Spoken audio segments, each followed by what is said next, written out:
복 있는 부모는 다른 것이 아니라 자녀가 잘된 부모예요. 그런데 그 자녀가 잘 되기 위해서는 4가지 영역에서의 하나님의 인도하심과 축복이 있어야 해요.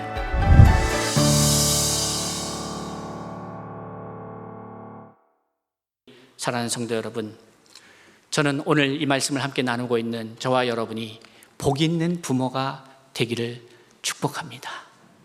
복 있는 부모는 다른 것이 아니라 자녀가 잘된 부모예요.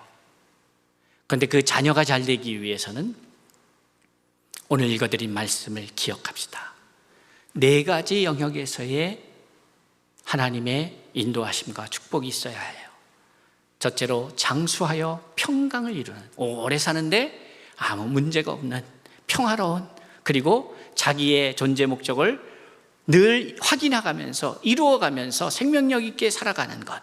모세와 같이 저가 120세에 하나님이 부르셔서 갔지만 기력이 쇠하여 간 것이 아니라 자신의 일이 맞춰지니까 아프지 않고 주님의 부르시는 곳으로 갔던 것처럼 저는 우리의 인생들이 건강하게 하나님이 주신 사명을 넉넉히 감당하다가 부르시면 가는 것이죠.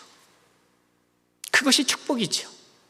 두 번째는 이 세상에서 우리의 자녀들이 존귀히 여김을 받는, 귀중히 여김을 받는 자녀들이 돼야 한다. 그러기 위해서는 하나님의 은총을 받아야 되는데 하나님의 은총은 인자와 진리로 내게서 떠나지 않게 할 때에 가능하다라는 사실을 기억합시다.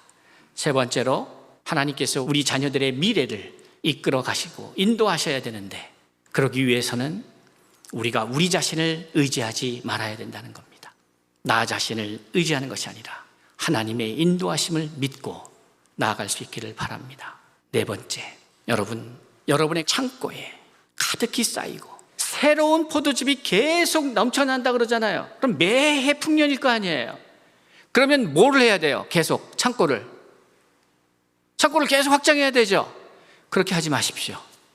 자꾸 쌓아놓으면 밑에 게 썩어요. 그러니 흘려보내야 돼요. 계속 흘려보내야 계속 쌓이는 거예요.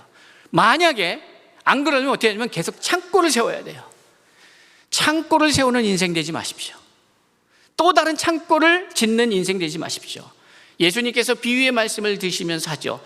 계속해서 창고를 늘리는 사람을 향해서 오늘 밤 네 목숨을 가져가면 이게 네 것이 되겠느냐.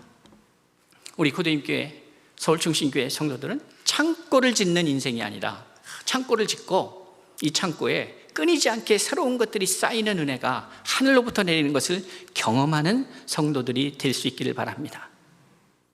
그런데 그런 축복이 되기 위해서는 뭐라고 말씀하고 있냐면 9절의 말씀을 기억하십시오.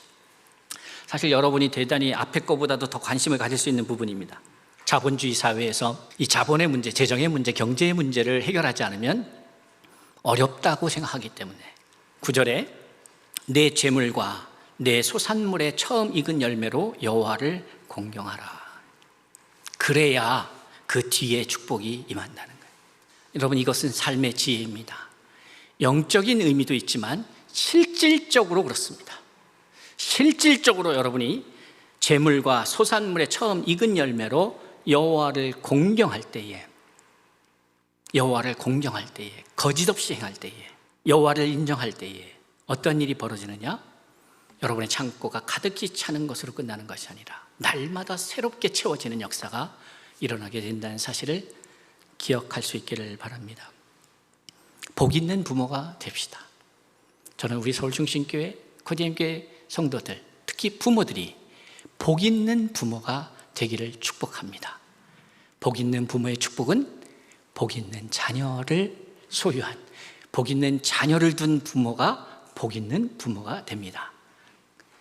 오늘의 이 4가지의 진리의 말씀을 기억하시면서 여러분의 신비의 뇌리에 깊이 박아두셔서 그렇게 살아낼 때에 하나님이 기록한 말씀, 변함없는 말씀, 수천 년 동안 실험에서 확인된 말씀, 검증된 말씀, 검증되지 않은 여러분의 지혜와 지식을 가지고 살아가지 말고 검증된 하나님의 말씀으로 살아내요 복 있는 자녀를 가진 복 있는 부모가 되는 우리 모든 하나님의 사람들 될 수 있기를 주의 이름으로 축복합니다.